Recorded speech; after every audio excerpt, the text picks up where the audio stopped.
This is Cerebral Cinema. Movies of the mind. The Mutual Broadcasting System presents I Love a Mystery. Transcribed.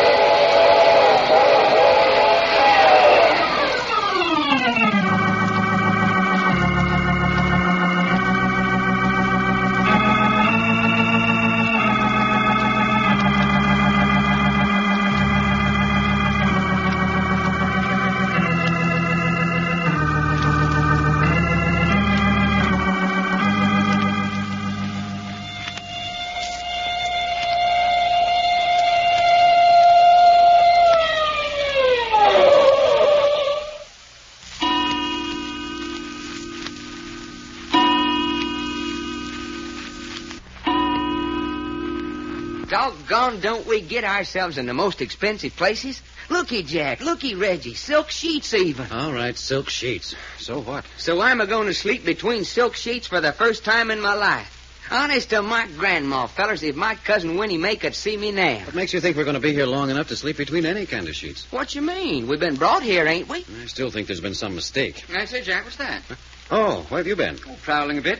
Did you two know there's a suite of 3 bedrooms with separate barns? Well, didn't I tell you this was expensive stuff we got ourselves a into? bedroom for each of us. Sure, so what you mean, Jack, by saying it's a mistake? Well, there's no sense to anything that's happened so far. We get on a plane to come to Hollywood for the express purpose of spending $25,000. Well, we can spend it from here just as good as any place else. Well, that's not the point. Ain't, huh? No, it isn't. The point is, when we get off the plane, we're met by a liveried chauffeur in a fancy car, just as though we were expected and being met by appointment. No explanation, nothing. We're just invited to get in the car. That's right, and so we get in the car. And why? Well, because there's a good-looking girl waiting inside for us. Well, that's as good a reason as any for getting into a strange auto. Are you sorry you did it? Well, look what it's got us in so far. If that isn't the idea, Doc. We've been driven out to this beautiful old Hollywood mansion, and we don't know why.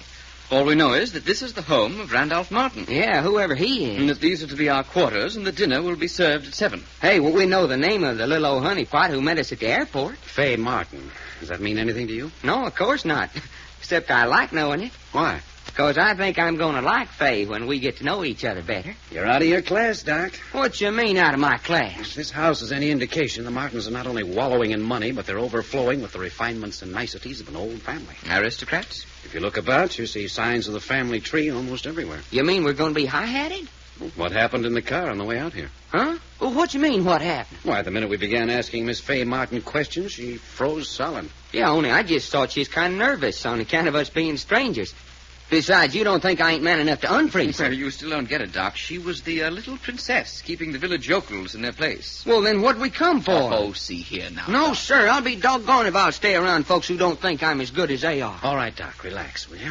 The whole point is that we allowed that girl to bring us from the airport to this house without getting one bit of information out of her. We allowed ourselves to be turned over to the butler in the downstairs hall and conducted to these rooms, still not knowing what it's all about. And now we've been here for an hour, and what do we know? Well, I'll tell you what we know. What? We know that we're being neglected. That's what we know. Yes, that's about all. Well, why don't we do something about it? We don't have to stand around with our teeth in our mouth. We ain't locked in. Let's bust out and find this here Randolph Martin. No, that's not the answer. Well, why the heck ain't it? Don't you agree with me, Reggie? Get aggressive and show 'em that we ain't folks to be pushed around. No, I don't think so. Hey, what's the matter with you two anyway? Oh, look here, Doc. Gentlefolk might not understand our strong-arm methods. Gentlefolk. People of breeding. Refinement. Hey, look, you think I'm purty enough to sit down at the table with these folks tonight? Oh, look here. After all, we didn't come here of our own accord. They brung us. Now, just the same, Doc, I think we can wait until dinner. Oh, sure, we can wait until next week.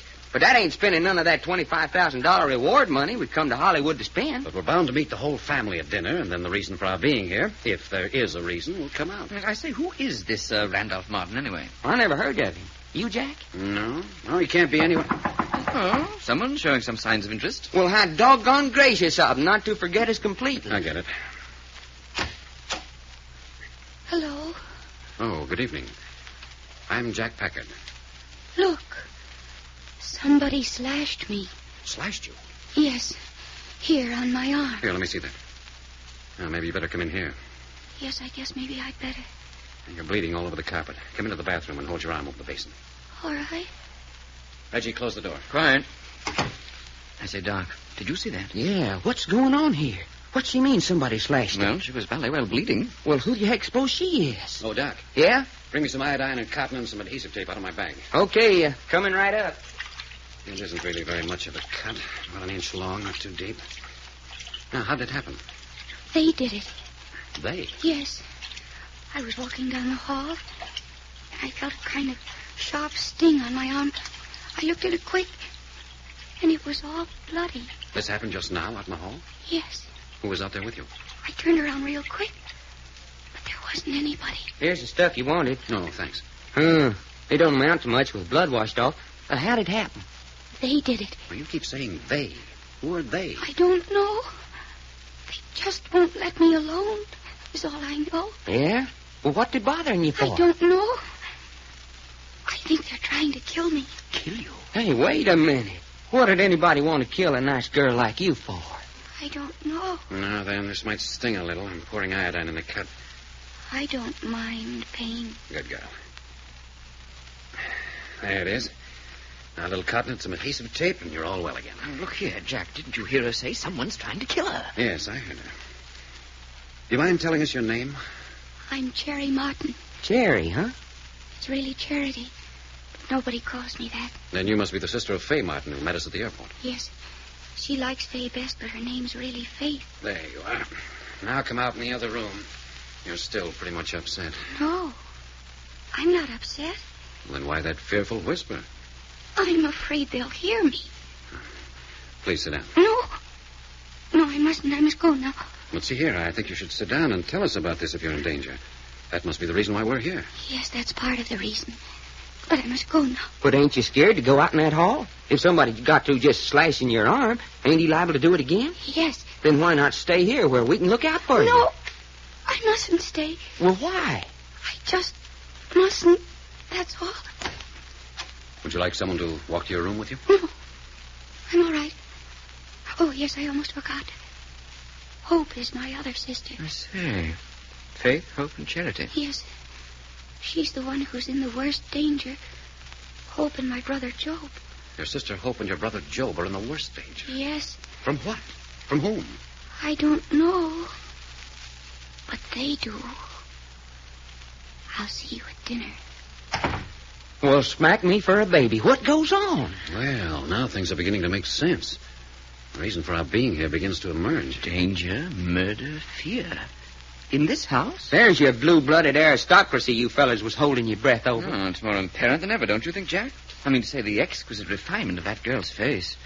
The roots of an old family tree are firmly entrenched in this house. Yes, Reggie, but it's also apparent that the family tree is beginning to show signs of decay. Signs of decay. Looks to me like it was rotten clean down to the roots. Something's ballet wrong, all right. Screwy family in the beginning. Who ever heard of naming girls Faith, Hope, and Charity? Sounds like a Texas camp meeting. Well, at least we know this much now.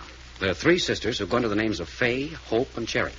And there's a brother Job. Yeah, there's another name out of this world. And it appears, according to Cherry's story, that someone is molesting her with the intent eventually to kill her. Yeah, and right in this house, too. Funny kind of a cut she had on her arm.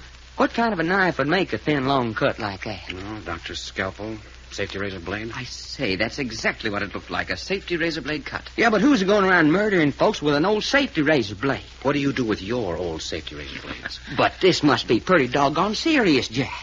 Cherry thinks they're out to kill her, yet she says her sister Hope and her brother are in even worse danger. I'd like to get hold of that Randolph Martin and give him a piece of my mind. His children are in danger, and he keeps us up here waiting. He doesn't tell us what it's all about, and why doesn't he let us get onto it? Did you ever stop to think... Listen. I say, a blooming infant in the house. Yeah, then one of the girls must be married. Open the door, Doc. Well, what for? Ain't you never heard a baby holler before? Never mind, open the door. Okay. All I hope is it don't yell at night. Has a fine pair of lungs.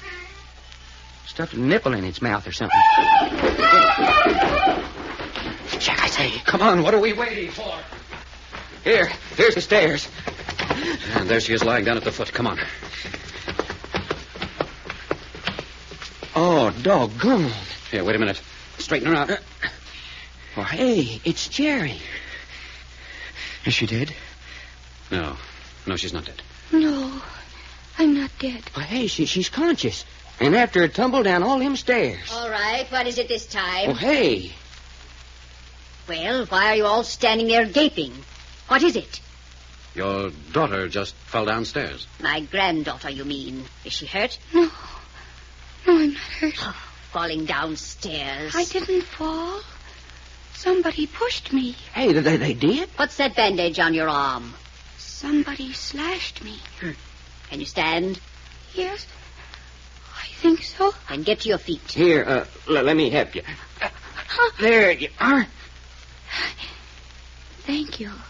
Perhaps I should explain how we happen to be here. I know more about that than you do, young man. You do? I should. I brought you. Then you're... Randolph Martin. And I need help. I'm having granddaughter trouble.